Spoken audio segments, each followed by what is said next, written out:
सुकुम्बासी समस्याको स्थायी समाधान कि केवल डर? सरकार र महानगरको नयाँ कदमले अब कोही पनि घरविहीन हुनुपर्ने छैन। बालन शाह र सरकारको समन्वयमा अघि सारिएको 5 महत्त्वपूर्ण बुँदाहरू। 1. कानुनी गाँठो फुकाइयो।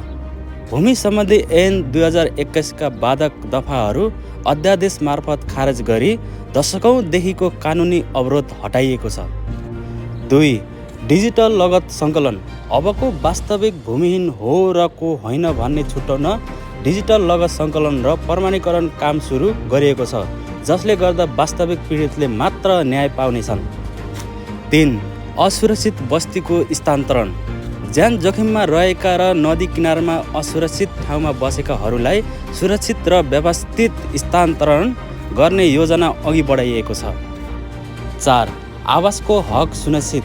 कसैलाई पनि सडकमा अलपत्र नपारी नागरिकको मौलिक हक र आवासको हकलाई ध्यानमा राखेर स्थायी समाधान खोज्न सरकार प्रतिबद्ध रहने। 5.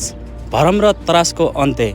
डोजर चल्ने र उठीबास लाग्ने भनेर फैलाइएको नियोजित त्रासबाट नडराउन र आधिकारिक सूचनामा मात्र विश्वास गर्न नागरिकलाई आह्वान गरिएको छ।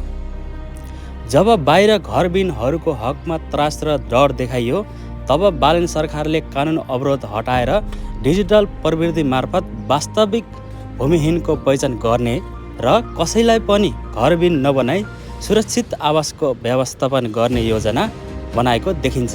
तपाईँलाई बालन शाहको स्ट्याटस कस्तो लाग्यो? जस्तो लाग्यो सुझाव सल्लाह कमेन्टमा दिन नभुल्नुहोला।